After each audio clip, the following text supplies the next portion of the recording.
Welcome to Whiskey's a Journey. My name is Peter Fasciano. Today is Monday. I've got another whiskey review coming at you. Today, we've got the Baker's 13, the 2024 limited release. Just like always, let's go ahead and pour it, nose it, taste it, talk about it a little bit, add some water, and then if you stick around until the very end, I'm going to give this thing a score. I'm also going to compare this to the Baker's 7. So the stats on this, Baker's 13 years of age. It's the 2024 limited edition. It is a single barrel. It's coming in at 107 proof. This is a Jim Beam product, and the mash bill is undisclosed, but I think there's rumored 2 mash bills out there, 77% corn, 13% rye, 10% malted barley, or 75% corn, 13% rye, and 12% malted barley. My barrel number has a little tag on here. It's 000141615, and we'll get to that in a little bit when we actually start talking a little bit about Baker's. 750 milliliter bottle. I'm in Phoenix, Arizona, and I paid $131.99 for this bottle. I actually picked up 2 of them, and one of them I gave to Stuff and Whiskey for their October giveaway, their fundraiser to write love on her arms. So if you're watching this video and you ended up winning this bottle, I hope you're enjoying it. And just like always, before I get this thing up to my nose, right now the dominant note is a lot of oak, which is understandable because this is a 13-year-old product, so I would imagine that this would be pretty oaky. So let's get it up to the nose and get some more detailed notes. Definitely oak, cherry, really good dark brown sugar notes. What is the name of it? Is a Demerara? Is it Demerara brown sugar? That does come across as a different nose or a different scent than a normal brown sugar. I do pick up on some spice, but I wouldn't say the spice is over the top.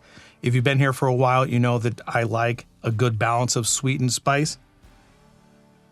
And yeah, maybe it does have a good amount of spice to even out with that cherry and brown sugar.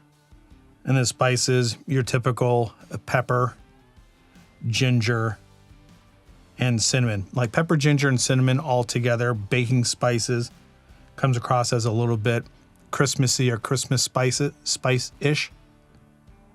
Tell you what, it smells absolutely fantastic on the nose. Let's go ahead and get it on the palate, tell you what I think. Cheers, everybody. Whoa, man, yeah. Definitely oak up front. Good amount of tannin on the side without going over the top. That cherry and spice hit like a jackhammer mid-palate. And as it glides back to the back of the throat, it saturates everything. It's got quite a bit of stickiness to it or viscosity. And as it's lingering around, it is a little bit dry and a little bit bitter. Again, that was the first sip. Sometimes those first sips can lie to you. It's not exactly what's in the glass, but I mean, it is in the glass. But your palate needs to acclimate a little bit. And then on that second and consecutive sips after that, you probably get a little bit different sometimes, not always. And while I'm sitting here talking, that finish finally ended. I think I'm ready to get a second sip in, so I would definitely say the finish is rather long. Here we go, second sip. So in order, this is what I would say I get. The arrival is all oak, mid-palate is tannin and spice. As it travels to the back, the brown sugar really sets in. That cherry note is a underlying note. It's not dominant. Oily, viscous, it sticks to everything. And then as it rests, yeah, it turns a little bit drying and a little bit bitter. The first and second sip doesn't seem like it has changed at all. I don't think any of those notes on the second sip were absent from the first, so I don't think this really developed into anything different. But I will say it has settled in and saturated a little bit more. So those depths of flavor are there. It's a little bit more robust and expressive on that second sip, but nothing new to the notes. Yeah, first and second sip so far, I like this quite a bit. I'm not really a big oak fan, and even though this is 13 years of age, I think the oak that's coming through, I actually poured quite a bit. I think that oak that is coming through is balanced pretty well with the sweet and spice. So I would definitely think that this is a well-balanced, well-crafted product. Good oak, good spice, good sweet. That brown sugar adds a really good depth to it as well. That drying and bitter note on the back end, I think is just contributed to or attributed to the age. If you like oaky bourbons, you're definitely going to like this one. Well, I can't say definitely, but if you like oaky bourbons, I think you should like this. All right, so Baker's. The Baker's lineup was created by Fred Noe to celebrate Baker Beam. Now, if you don't know, I had to look this up as well. Baker Beam ended up being the master distiller at Jim Beam in 1974. And I believe the next master distiller right after that was going to be Booker Noe. The first release of Baker's was a small batch product, not a single barrel. That came out 1992. And just like Beam fashion, I think they rebranded. And in 2019, that rebranding saw the release of the current Baker's 7 that you see on the shelves and the first release of the Baker's 13. Both were single barrels. The 7-year-old single barrel continued to be released, but the Baker's 13 only saw that one release in 2019 until 2023. And of course, the 2024 release. So only 3 times has the Baker's 13 been released.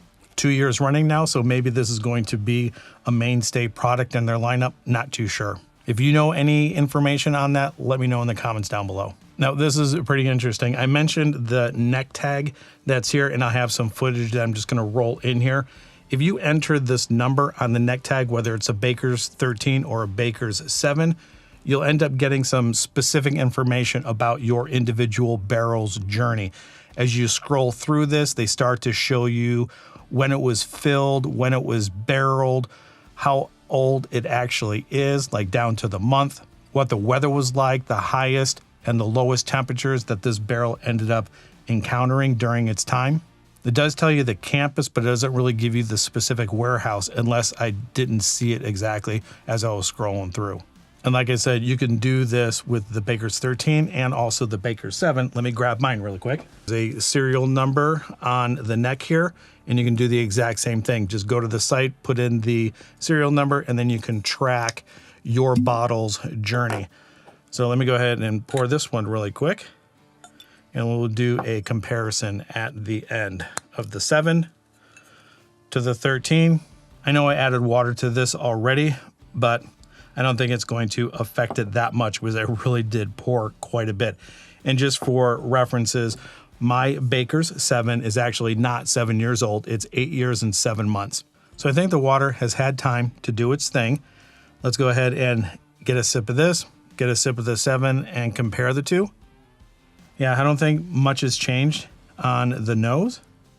Good oak, good cherry, dark brown sugar. I think those typical bourbon notes, the vanilla, the brown sugar, the caramel are all there.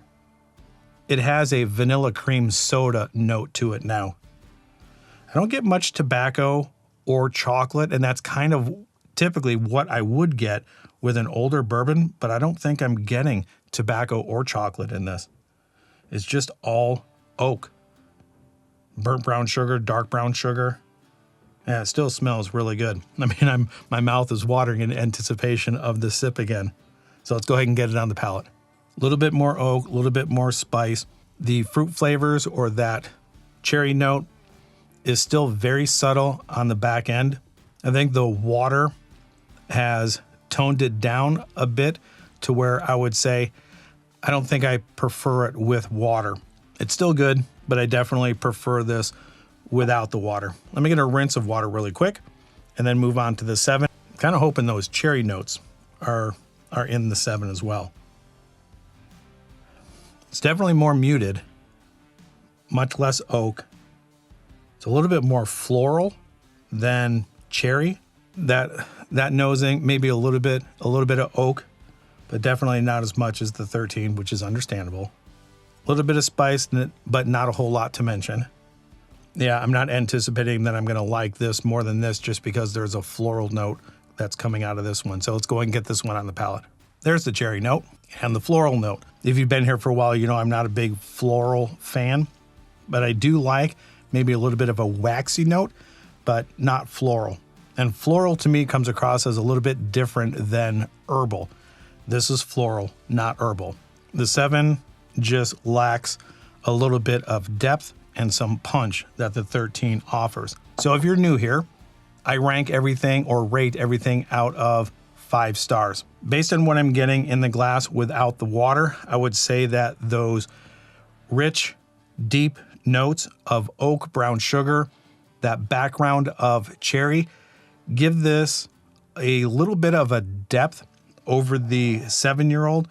So I'm going to give the 13 minus the price. I'm going to give this a 3.75.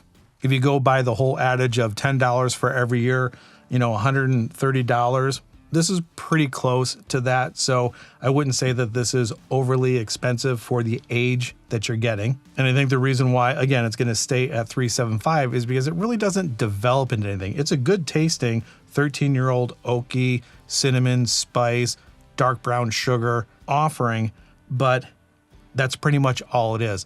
Let me know in the comments down below if you've had a 13, either the 19, the 23, or the 24 release. Let me know what you think of it. If you also have the Baker's 7, let me know what you think of that as well. If you've had these in blinds, which one do you prefer? All right, this is my last video in December. So you have until 11:59 p.m. tonight, Arizona time, to enter into my December giveaway. If you're unfamiliar with the rules to the giveaway, I have it posted in the description below. Sometime next week, the first week, or probably the second week in January, I'll spin my wheel, and whoever wins, I think I'm up to the point where I'm going to be selecting 2 winners for the month of December. Every increment of $5 will get you 1 entry into the giveaway. And if you end up winning, you have the opportunity to select 6 2-ounce samples of anything that I reviewed in the month of December.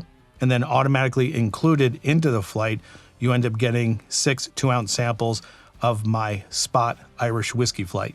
So if that sounds good and you are a U.S. resident and you have a U.S. mailing address, go ahead and donate if you feel like you would like to contribute to the channel. There's a little heart with a $sign in it. I believe that's called a super thanks. Just click on that and then you can donate any increment of $5 you'd like. If you made it this far in the video and you end up liking this information and you're not subscribed to the channel, do me a favor and subscribe to the channel. Just go ahead and click on that little icon down there. Turn that bell notification on because I produce videos every Monday, Wednesday, and Friday. All right, that's all I have for you today. So wherever you're at in your journey, I hope you're enjoying it. Hope you had a very good holiday. Happy New Year, and we'll see you in 2025. Boy, that's crazy. 2025. Cheers, everybody.